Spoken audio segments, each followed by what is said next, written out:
গীতায় লেখা 15টি বাণী জীবনে মেনে চলুন, দেখবেন জীবন অনেক সুন্দর হয়েছে।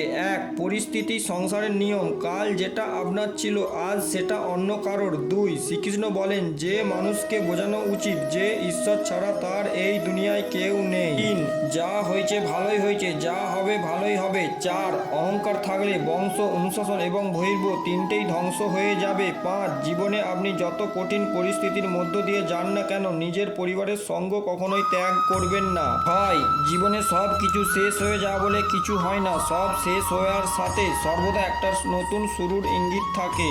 সাত, সুখ দুঃখের আসা যাওয়া জীবনে শীত গ্রীষ্মের আসা যাওয়ার মতোই, এই জন্য এটা সহ্য করতে শেখাটাই উচিত।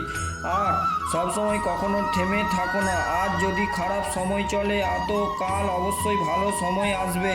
নয়, শ্রীকৃষ্ণ বলেছেন যদি কেউ তোমাকে খারাপ কিছু বলে থাকে তো কষ্ট পেও না, কারণ লোক সেই গাছেই পাথর ছোড়ে যে গাছের ফল মিষ্টি।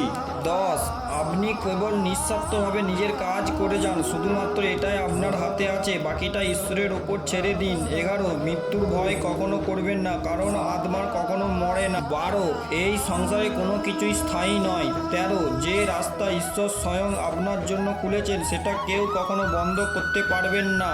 14, চুপ থাকা হলো সবথেকে ভালো উত্তর সেই ব্যক্তির জন্য যে আপনার শব্দের গুরুত্ব দেয় না। 15, মানুষ যতই ফর্সা হোক না কেন তার ছায়া কিন্তু সবসময় কালোই হয়। সবাই ভালো থাকবেন, সুস্থ থাকবেন। আসুন সবাই একসাথে বলি নিতাই গৌর প্রেমানন্দের হরি বল।